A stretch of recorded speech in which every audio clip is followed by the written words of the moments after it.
Hey, everybody. Welcome to the Prep Life Podcast. This is your founder and CEO of Glam Girl Bikini, Amy Enger. And today I am,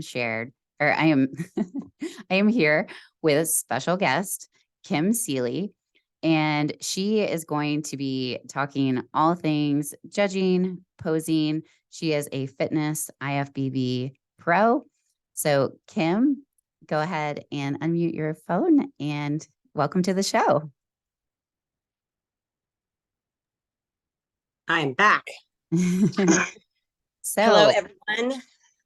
Hey, thank you so much for being on. I just wanted you to kind of share a little bit of your background. So, education, where you're from, family, all that good stuff.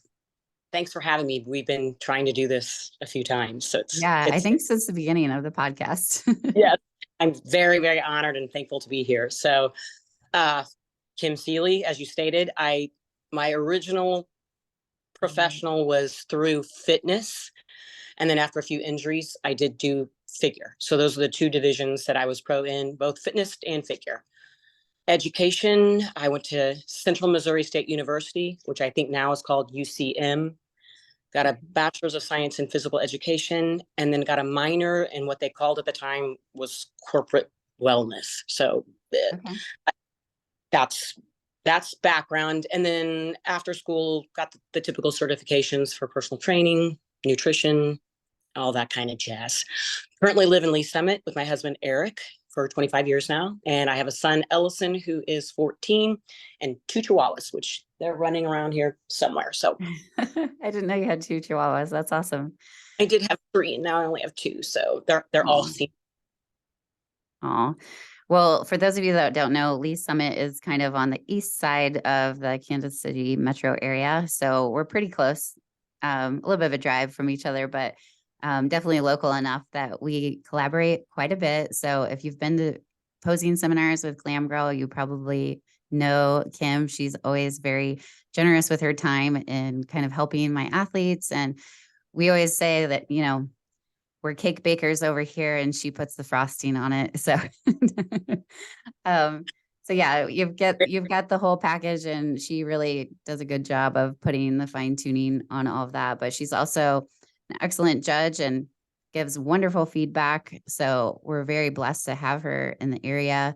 And with all of the shows locally coming back, so we finally have an Overland Park show coming back. It's just so nice to see that happening. So as far as how you turned pro, and I know you have a unique story because and I'm sure you'll share this, but you're type 1 diabetic. So can you tell us a little bit about that and what your journey looked like when you turned pro and how that happened?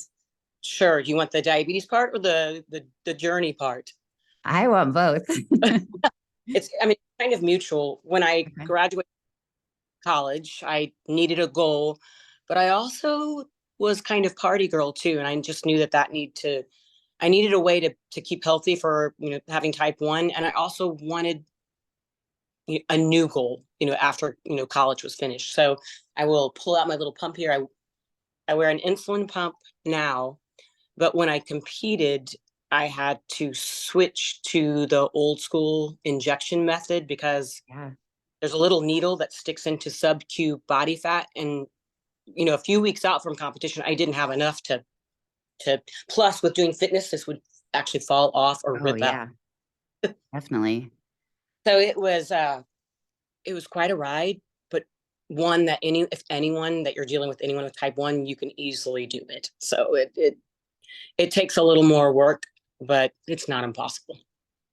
Yeah, I always say everybody kind of has their thing, right? That's a challenge, but it doesn't make it impossible. It just, you have to work a little bit harder in certain areas. I have hypothyroidism, so some things that I have to do, but everybody kind of has their thing. So, does every single human being does, and we just have to find. It might take you a little longer, you might have a different route, but the end result can be the same. We can get there.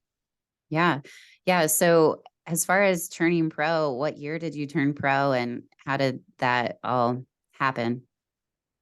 I started competing in the NPC in roughly 2000, turned pro 2004 at the Las Vegas USAs, which was in July back when, and it was just fitness. I mean, it was just, well, actually, that's not true. When I started, it was just fitness and bodybuilding. And I think I want to say 2002 or three is when figure came on board.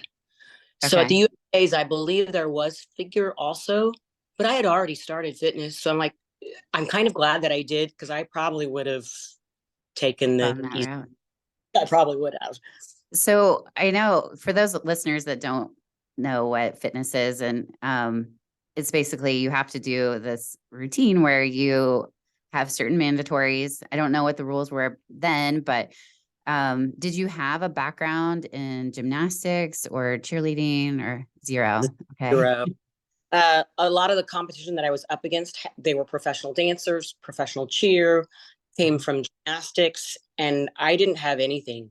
I Wow. literally, Amy, knew that I wanted to get fit, and I saw Oxygen magazine when I was in the grocery store, and I saw this beautiful girl, like fit, muscular, glamorous, and I was like, "Ooh, who's that?" And it was Monica Brandt. So when I opened up Oxygen, it Mhm. was fitness or it was bodybuilding. And I was like, ooh, I'm going to do that. And I really had no idea what the heck I was getting into, but hired the right coaches. There was actually an IFBB pro that was in Lawrence, and I Oh, contacted her. okay. And she was one of the first fitness pros ever, ever to be selected. So I was pretty lucky that I found her in Lawrence. So Yeah, that's really she, close. yeah, very close. And I had no idea. There wasn't a lot of resources like there are today to find people. Yeah, and there's not a lot of then there weren't a lot of resources online. So if you don't have somebody local, it's very challenging to get guidance. So yeah, Monica Brandt was one of my inspirations too. When I saw her in similar magazines, it was like, wow, she looks incredible. Um, so as far as that goes, how did your coach in Lawrence kind of show you how to, I mean, did you know how to do like splits? How do you, I mean, None that kind of flexibility is, I I worked on it, but she gave me guidelines. Here, go do the splits. I worked with adult gymnastic coaches. Adult had to Mhm. sign away in case something happens to you. So I worked on the splits. I actually ended up learning a back tuck at some point, and at a show. Long story, but I broke my nose uh, warming up that back tuck on stage. And after that, I said, forget it. Never gonna do. Like the whole myth that you have to tumble is not true. There was a group of women in the sport. There are women that can, but there was a group of women that were, you would call them strength move athletes. And so after that, I'm not a gymnast. I can't do this. So I ended up finding other strategies to do power moves or strength moves. So Have the mandatories evolved since when you turned pro? What were some of the mandatories that you had to do as part of your fitness routine? we had six. We had Okay. six, sure. And then for a year into the pros, we had six. It was one arm push up, a Okay. right or a leg split, a center split, a high kick, a press hold, and I'm forgetting one. I can't remember. But over the years, they took out the center split. And it was my understanding that they actually found out that some women, just due to the pelvic region, could actually never touch the floor on a middle split. So they ended up removing that out later. Okay. But dang it, I'm missing one. One arm push up, high kick, left or right leg split. Did they have to do a straddle hold or anything like a hold? Well, press hold, I think an L seated press hold and then a straddle press hold. I think there's one that I'm missing that's terrible that I don't remember it. Um, and then fitness got watered down for a long time. I don't know if you remember that, but Yes. figure came on board, and then it really pretty much destroyed us. I mean, my Mhm. pro card was the kind of the last era of big classes. I had 21 athletes in my class when I Oh, turned pro, wow. and we Okay. had three. But when figure came along, why wouldn't you do figure if you couldn't do some of these fitness skills? Yeah. And then, So, oh, go ahead. oh no, but over time, we started losing so many fitness competitors that I shouldn't say dumb it down, but they made, for a while, we only had to do a regular push up. I'm like, I was so glad when they brought some of the mandatories back. Yeah. So with that, as far as like when you won your pro card, did they have a one piece suit? Was it a figure posing in the one piece and then you had to do your routine as well? Yes. And it was actually 3 equal parts. So your score was thirds. It was Okay. your 2 round, your 1-piece round, and then your routine. So things are different now. Now it's just 50-50. So it's divided equally in half. So back then, probably thank God, your physique played a greater role in it. Okay. Interesting. Yeah. For a while there, they didn't even have the physique round, and then they were having trouble transitioning to being pro because the physique round counts as a pro. So I'm glad they brought both back for amateurs as well, just because you want to always prepare as an amateur to go to the pro stage. So, And as um, a 4 rounds, 1-piece, 2-piece, 2-minute routine. And then I sent you that video. We had a mandatory 45-second in a black cat suit. The girls had to do every mandatory in order, but we could put other things in between and to music of our own. So, and that's no longer. okay. Wow. That's a lot. I mean, it's a It was lot when you're dieting, when you're training, just posing in general is a difficult thing along with the diet, the nutrition, exercise. And then you throw in choreograph routine, like coming up with costume, music, like all of those different holds. It's a lot. So it was a very impressive. I'm glad that I did it, but it was a lot, which kind of lended itself to quite a few injuries in fitness and just in general. What kind of injuries did you God. sustain from Uh, that? Torn ACL, warming up for torn a labral tear, a groin pull, hamstring pull, which takes forever, to sprained ankles. It was just, but Oh, the geez. major was the rotator cuff. So Wow. yeah, quite a Okay.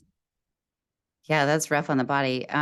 So how many years did you compete as a pro in fitness? And then did you win any pro shows or get any top fives? And then when did you transition over to doing some pro figure shows? So in preparation for my pro debut is when I tore my ACL right Okay. before that. So took time off, healed, recovered, came back, did oh 2 or 3 fitness pro shows. One I did in Arkansas, and that's probably the best that I ever placed as a fitness pro, which I believe that was 9th or 8th, something along that line. Uh, and then ended up with the rotator cuff after that. Mm. So and I was getting older, and it was just kind of, it just seemed I needed to train some. I decided to opt out against getting the rotator cuff tear. Spoke with Mhm. my surgeon about it, and he said, "Why?" He said, "Is there something else that you can do?" I'm like, "Yeah, I could switch to figure." And he said, "Well, then you would not even have to have surgery and atrophy. You could just train around it." So that's pretty much, when was that? 2007 or 8 ish. Started doing figure. Okay. And how many pro shows did you do as a figure athlete? Even I honestly can't remember how many, but probably 8 or 10, and never placed top 5. Okay. I did the Toronto Super Show years back, and I placed 3rd in Masters, so I did win some money. Okay. But Very nice. I no, I never placed top 5. I just wasn't big enough, and my shape probably wasn't. I mean, I could have worked longer and harder at adding muscle, but have you taken a good look? It's a different perspective, but have you seen what fitness girls' bodies look like in comparison to figure athletes of today, their shape?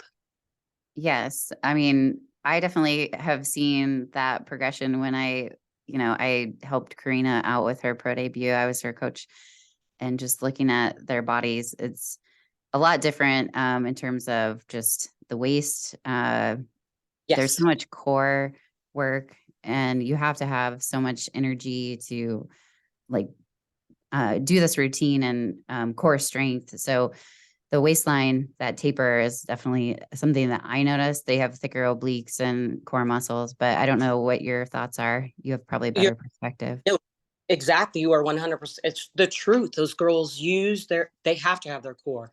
They Yes. can't or stop using their core. It's function and safety. So There were a few, like, for example, Adela had a great figure body and fitness body. I'm not saying it doesn't happen, but just when you look at the fitness athletes, their cores and just how they're made are a little different.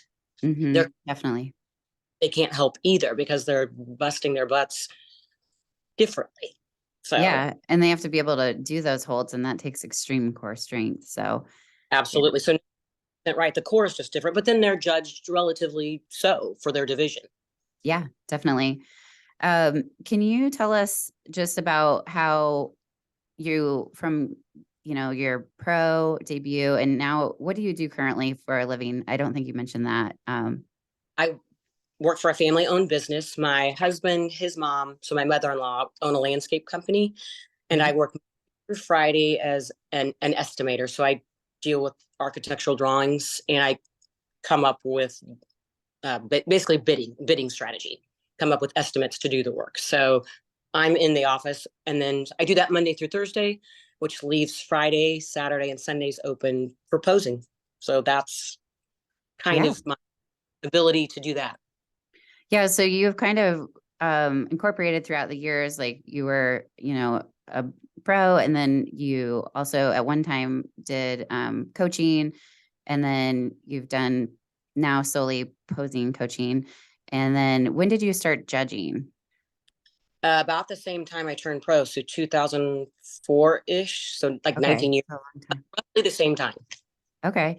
And is that when you started coaching and doing posing work with athletes as well? Yep.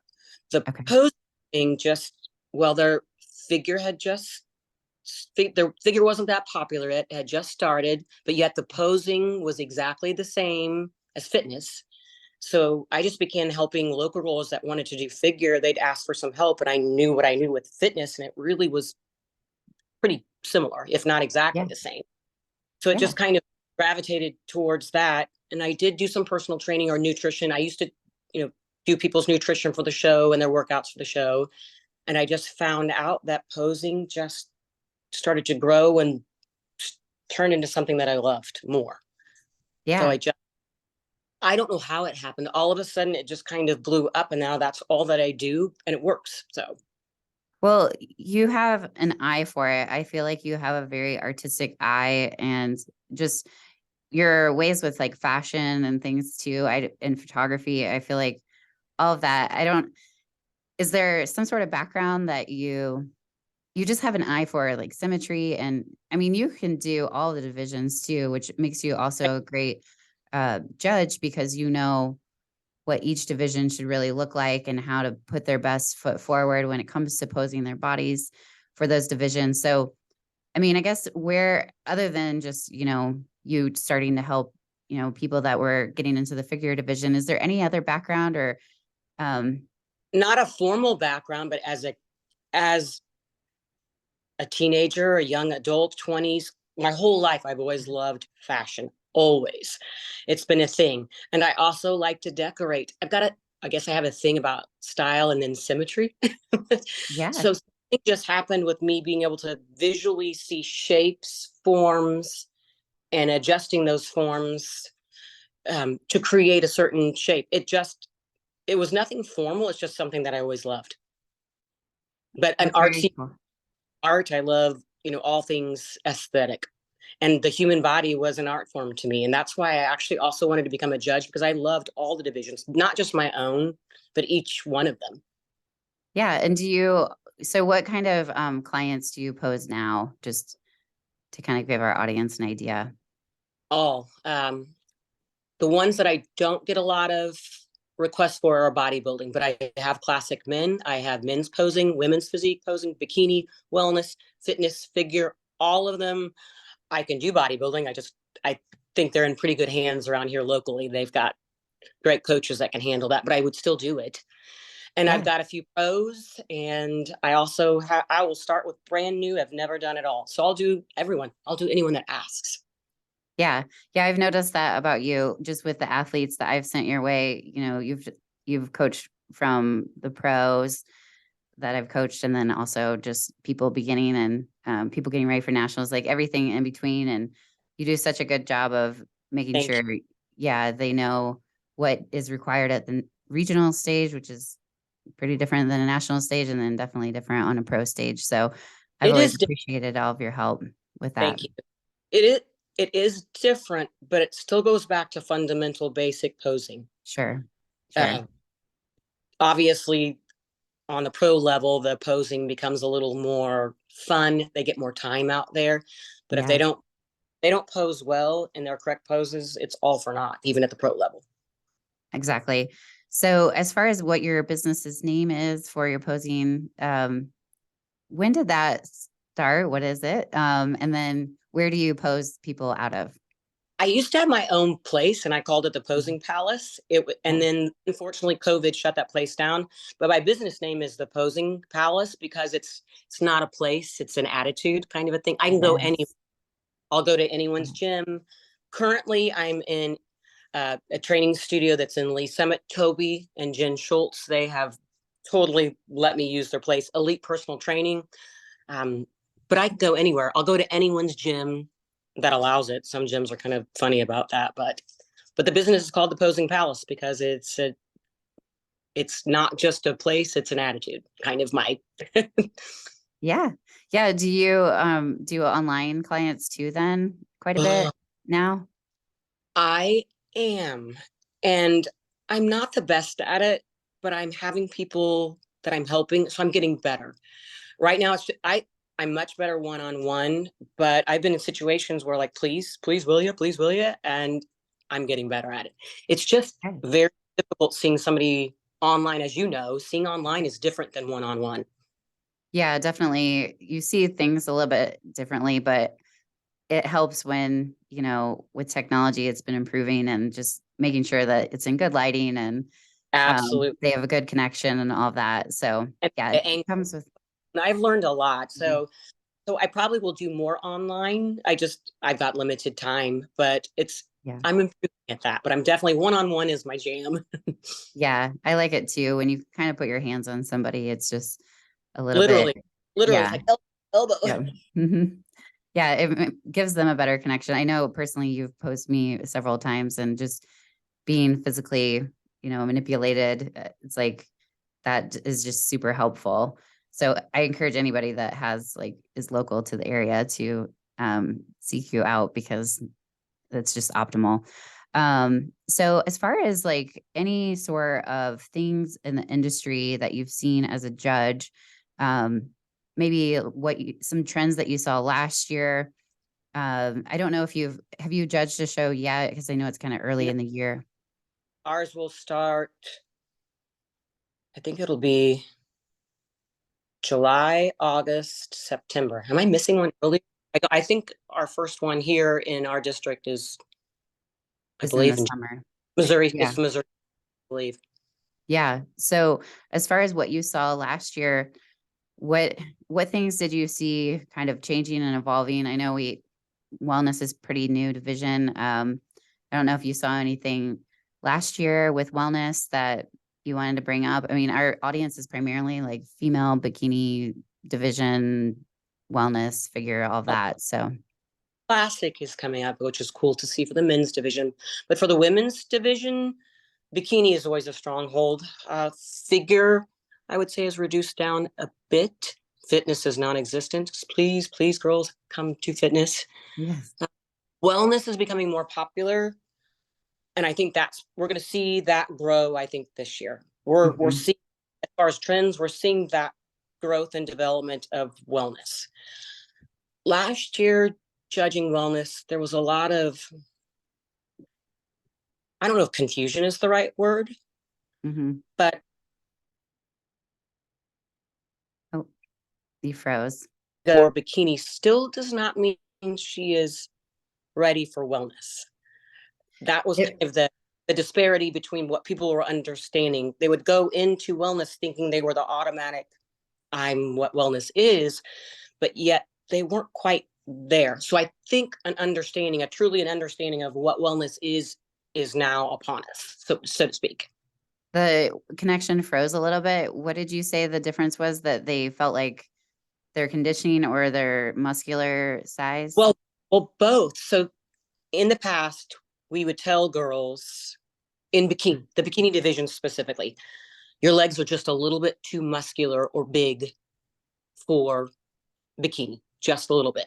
Okay. And before wellness came about, they would either have to downsize legs or change their upper body and possibly size themselves out.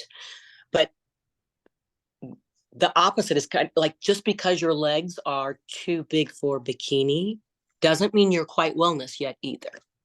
Yes, it's a good point.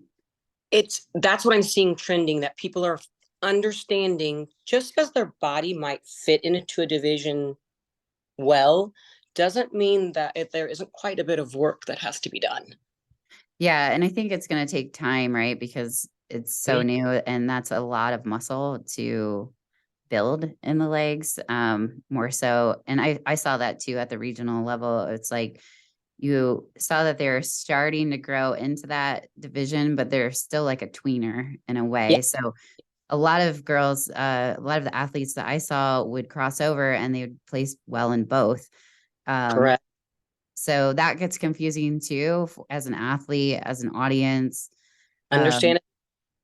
Yeah, because it's like, okay, well, I'm placing top 5 in bikini, but I'm also placing top 5 in wellness. So which direction do I go?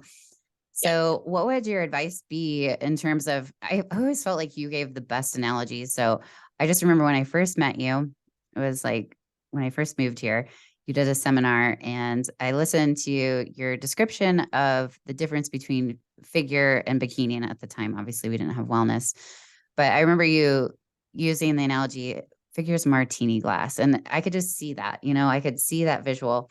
And then, bikini is more of an hourglass. I've been using the analogy recently for lack of a better one. I'm sure you have a better one than I do, but I think Probably of not. wellness as like a bell. I don't know Yes. any other way to describe it, but it's strange because it's the only non-symmetrical category in our whole sport. So what are your thoughts on like what people should look for in determining whether or not they're a good fit for that category? There's a couple of points to address here. Would one be the fusion with the judging, or would one be to how do you know where I fit? Mm-hmm. The Sometimes people really don't know, and sometimes coaches don't know either. And you could attest to that as well. Mm-hmm. Fully dieting down fully to your division's standard, your division's ideal, is the to where everything is symmetrical, especially body fat. A lot of people forget that body fat needs to be symmetrical. So Mm-hmm. fully diet down, like if you're trying to decide between wellness and bikini, fully diet down symmetrically, fat distribution. Mm-hmm. See if you're, and you may have to compete just to see this. This is why some girls will do well in 2 different categories. Sure. See, your eyes from ground up will gravitate and hang out at hamstrings, glutes, and legs for a little while longer, and then go up. It's a dominance that makes your eyes kind of stop and hang out there for wellness. It's a little bit bigger upper body than bikini, a little bit. And I think they, at one time, they said it was the same upper body as bikini, but let's face it, when you're training legs, hamstrings, glutes, you're also not messing around with your upper body either. So all these girls do have a little bit more upper body, but it's not equal. If their upper body matched their lower half, they would be women's physique. Yeah. Okay. So it needs to be distinctly different. It needs to be distinctly different in comparison. And it's, as you stated, which is a great analogy, a bell. But they still have to have an upper body. Okay. So you are And looking for some tone, like muscles up there, just with, that aren't matching.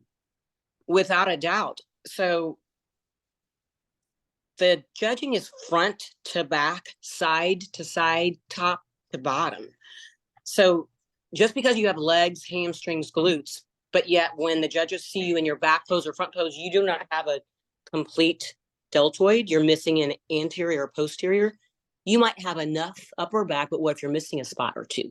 There's still symmetry discrepancies even with wellness. that your upper body needs to be complete, but it needs to be less developed than your lower half. Okay. I If like that. does that make sense? Yeah, it's a good perspective, for sure. And I have seen that, especially with the pros. I mean, they just have these huge upper bodies, but they have even bigger legs and lower body. So in proportion, they're not symmetrical, but yeah, they do have like a lot of muscle because you're going to grow in Top to general. not symmetrical as far as Right. that are balanced like bikini is, but the upper half still has to be its own symmetry. Okay. You can't just have big glutes and have tiny partial delts. Uh-huh. That doesn't be complete. Now with wellness, they're covering their back, so we really can't see. We see a little bit of width, but if a wellness girl is really narrow through lats and has tiny arms, there is a symmetry problem with that. Okay. Interesting. So as far as your trends that you see coming up for this year, what are your thoughts there in terms of things that people should look out for in terms of their posing? I know you're like the pet peeve queen. You have a lot of pet peeves when it comes to, and I know, keeping in mind that we're on a podcast and we're doing video. So on YouTube, people will be able to see things, but for those listeners listening on the podcast, just like descriptors on maybe like some of what your pet peeves are or some things to think about. Or in general, judges in general, or You're mine. just like, I'd like to hear yours because I think you have good perspective. If you have something collectively that you've heard from the panel that bugs also other people, in addition to yourself, I know you've consorted, or you've consulted with like Sandy, which she's our head women's chair. So, Becky Clausen. just kind of like things to look out for as posers and things that the judges are trying to see, like any tips that you have for our listeners. Absolutely. And there's some of the ones that Sandy and Becky Clausen pass on. If it's a rule, which in bikini, we had to make this a rule. If it's a rule not to stand like a teapot, don't stand like a teapot or the hitchhiker or whatever it is. When it clearly states when it bothers judges enough, especially Olympia judges, when it bothers them enough that they make it a rule, please read the rules and don't do that. Right. Like that. It was annoying enough and strange enough that it's actually a rule. So yeah. And the one that's not a rule that should be in both wellness and bikini is that bend over thing. Mm-hmm. It's not a rule. It just goes without saying. Just don't. From the judge's perspective, we often see things we don't want to see. Yes. Yeah. It also makes the hips wide, very wide. The hips widen, the top of the glutes flatten, and the entire upper body disappears. So then we just see this, it completely changes your look from both wellness and bikini. We're still supposed to see the upper body from the back view. Mm-hmm. Yeah. So pet peeve is definitely don't bend over. The guide judges have they are not as nitpicky as I think the women judges are, especially I'm also a posing coach, so I'm probably more nitpicky about certain things, but things that are flat out weird or completely, I call them orchestra arms, like really, really big things, or extreme bend overs, or just extreme things. Like the Mr. Miyagi. Wax on, wax off. Honestly, if you look at people posing and you find it to be odd, the posing's odd enough as it is. But collectively, if you're watching, if someone brand new to the sport, someone that's been around for a little bit, even yourself, if you find it to be odd, so do we. Okay. So I know you have always mentioned the sidewinder walk and things like that. So when it comes to a balance between trying to make your waistline look small and your shoulders to be presented, in bikini when someone's walking across the stage, without making it look super awkward, but also not being closed off to the judges and not kind of turning their upper body. How do we find a balance between that? What are some Are of you your talking thoughts about around? go across cabaret like? Yeah, like the whole Don't you sidewinder where you kind of, I mean, like it's without, if you're sidestep? listening, yes, if you're listening, it's hard to understand what It's we're talking about, but hard to basically dim. like your feet are going in a different direction completely than your body. It's cabaret to the side. Yeah. Think that you want to make eye contact as you're walk. If it's the dismissal, if it's the curtsy or goodbye, Mhm. you're gonna a step or two is all you need to make eye contact, and then turn your body naturally the direction it needs to go. Okay. If that makes sense. Yeah, definitely. So what about those times when somebody's like, they just they did their individual and then everybody's on the diagonal, so they have to like completely almost do a 180 to walk to the back of the line. If you know what I'm saying, like if everybody's on the diagonal and then one at a time, the first person in the diagonal comes out, does their individual, then they have to go to the back of the line. Yes. So there's like a fine line between making that look super awkward so that your glutes don't show, but at the same time, you don't want to just have your glutes kind of like flailing around for them to see flaws. So what are your thoughts on like how to move in a very like strong, hard angle? I'll try to get up and do it a little bit. So you're talking about when people are on a diagonal and they're Mhm. asked to come out one at a time and go back to the diagonal. Mhm. Correct. Yeah. Mhm. So an interesting thing happens. So you're talking about probably this girl that's here that has to literally turn around at some point and go back. Mhm. Yeah, so she's basically like doing a back walk in a way unless she tries to do something different. I don't know if that's a factor, if that's something, because I assume like I mean, I'm a judge too, so I know like I'm watching everybody all the time. There's not just the one specific person that I'm watching when they're doing their individual. If they're on stage, they're getting judged basically.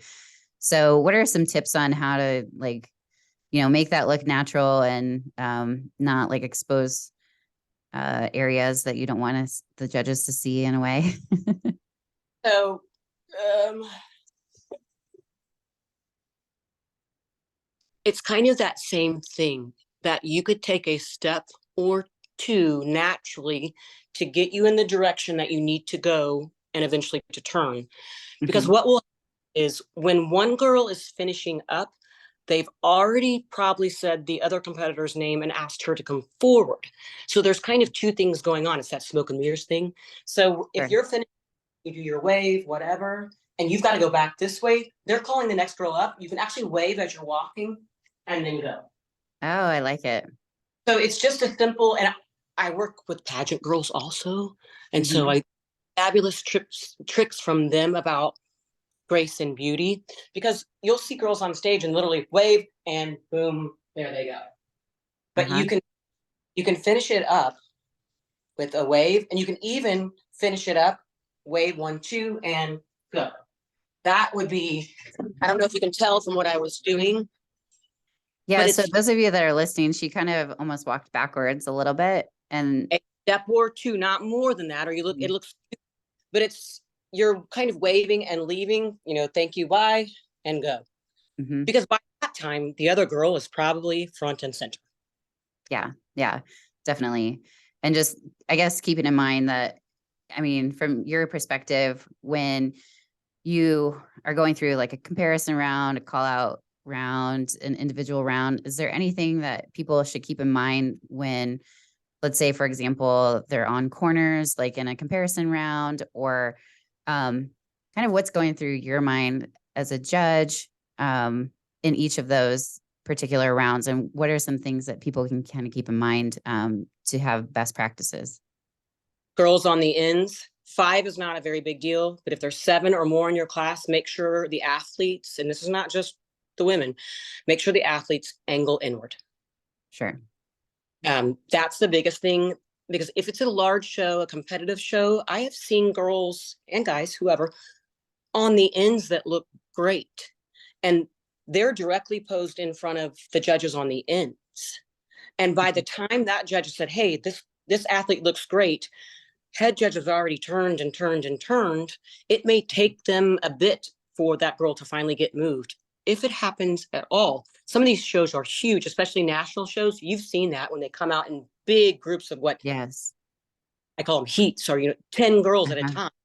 time. You make sure to angle their bodies inwards so that they're seen. Yeah. So if you're on, let's say, an end that's opposite to somebody that's in a bigger class, and you're trying to see them, and let's say they're not angled in, as far as like the button and all of that, what are some tips that you can give competitors on how to best show like their number and things like that too? Well, now don't we have different rules on the numbers. Now you can wear your numbers on whatever side. Yeah.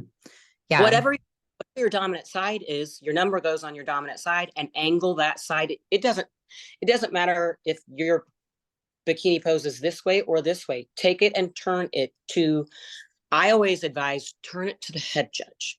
Mm-hmm. Same. Center.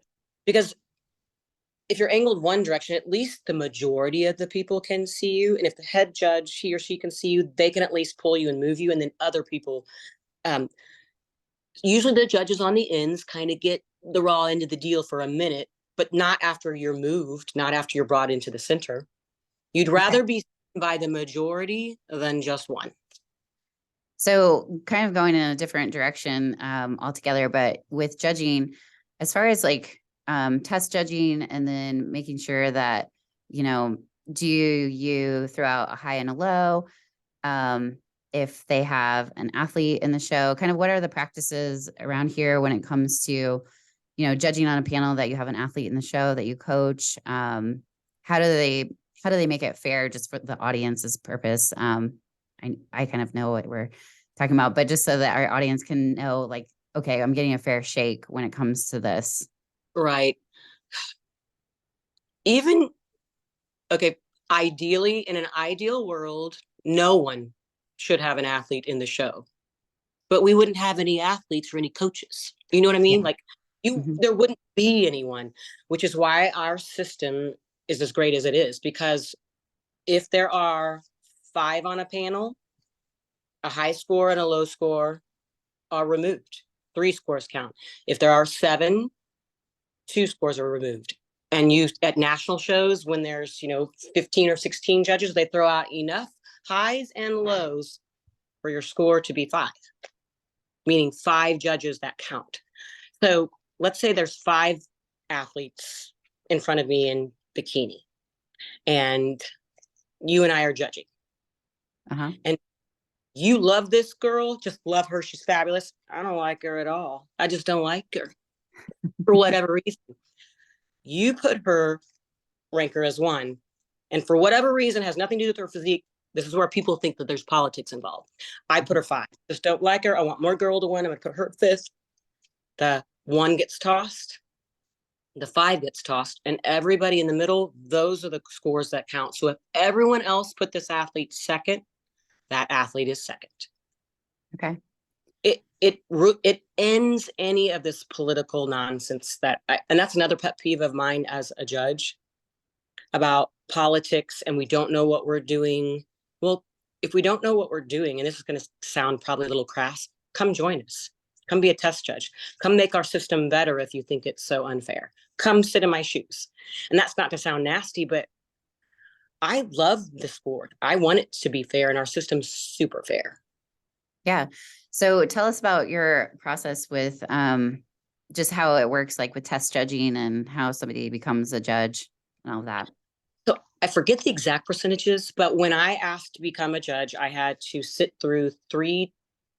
I actually had to come at a show, sit behind the judging panel, and I believe it was 75% accuracy of the entire show, meaning I had to score everyone the way the panel did.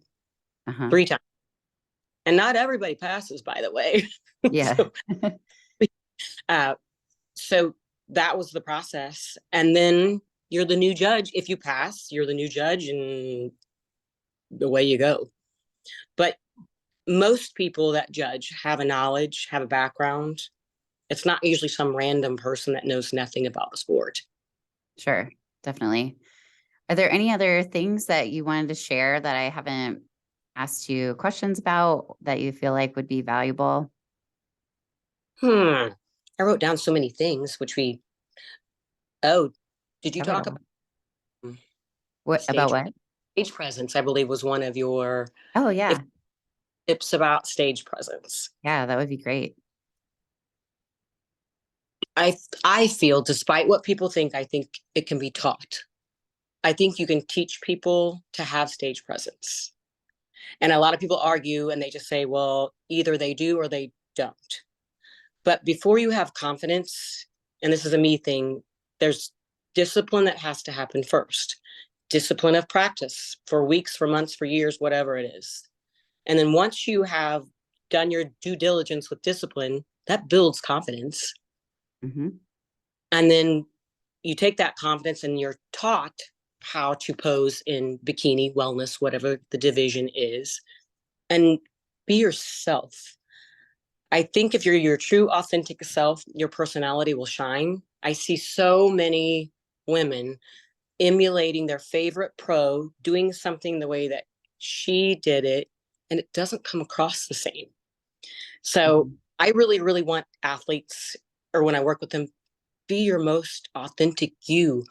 If you didn't come from dance, don't do it like your favorite pro who was a professional dancer. It's not going to be the same for you. Yeah.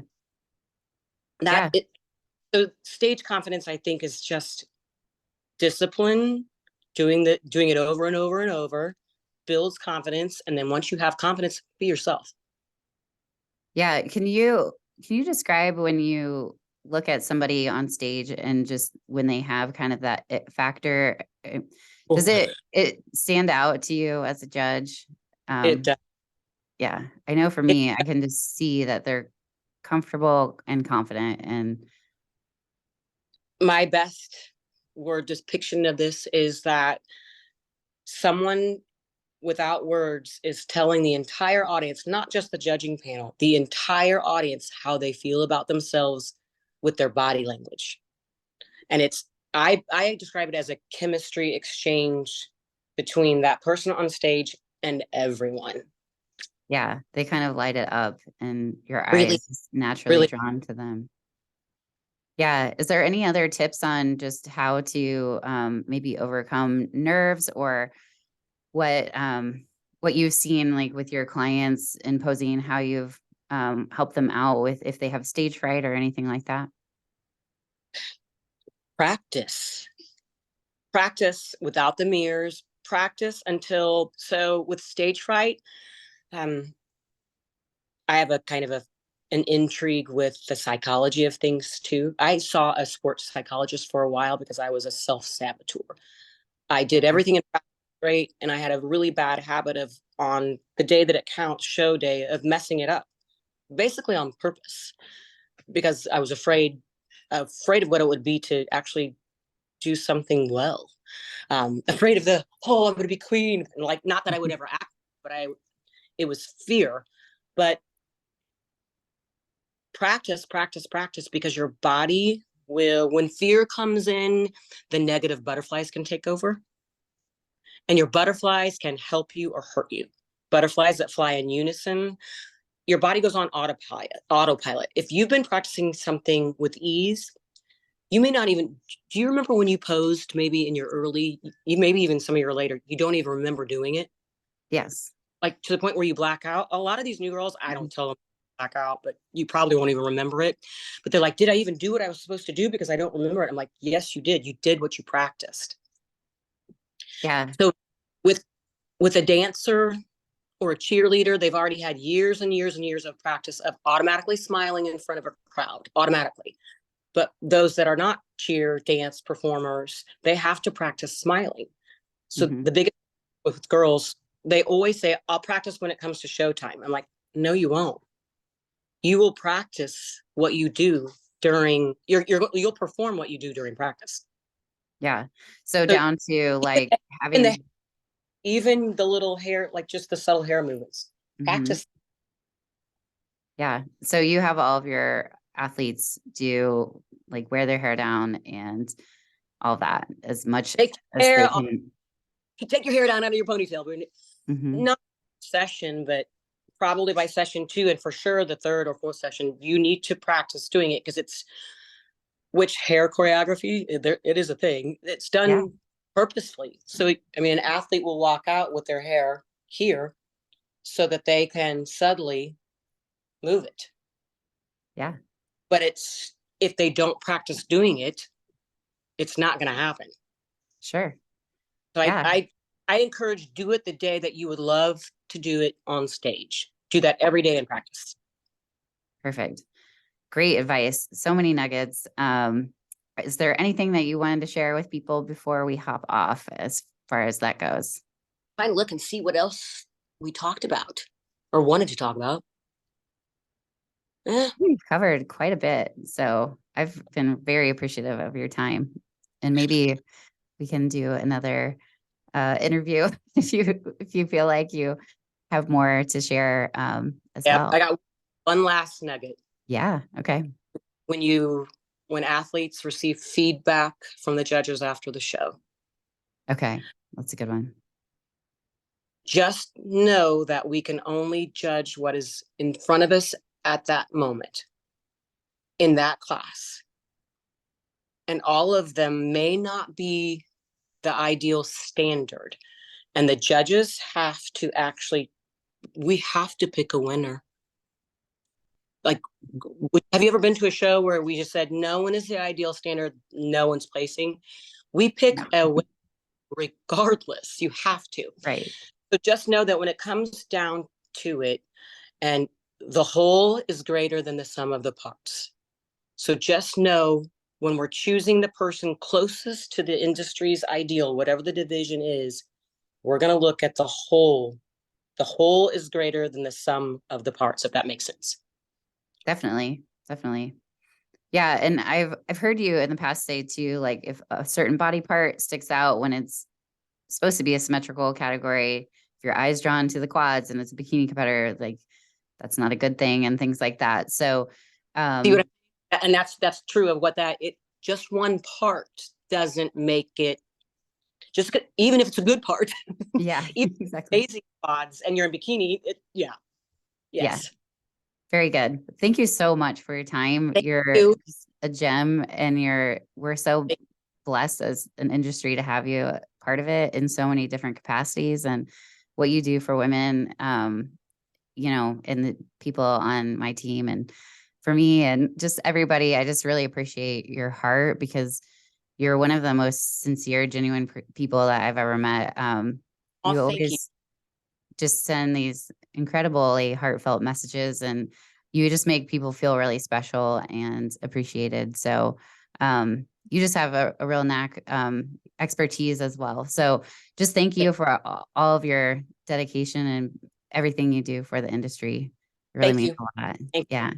Love all of you guys. So if you could just share with our audience where to find you, I'll have it in the show notes, and we'll be posting on our Instagram as well. But if they want to reach out to you and hire you for posing or. Sure. I do not have a Facebook page, but it's Kim Seeley 8108 on Instagram. And you can DM me, and I have my page private just because I get weirdos every now and then. Okay. So my page is only for posing. It's not kids, dogs, family stuff, although you might see a random kid picture, but it's mainly information for posing. So if you are an athlete, send me a DM saying you're an athlete, and then I'll typically give phone numbers out after that. Yeah, that's awesome. Okay. So I'll put that information in the show notes, and you can find us on Instagram at Prep Life Podcast or at Glam Girl Bikini. And if you can share this episode on your story and let us know what you think of it, or send us a DM, we'll be sure to pass that along to Kim, as we so appreciate her time on the podcast today. If you would like to join our prep team, you can go to glamgirlbikini.com and hit the Get Started button. This is your founder and CEO of Glam Girl Bikini, Amy Enger, signing off. Thanks for listening, guys.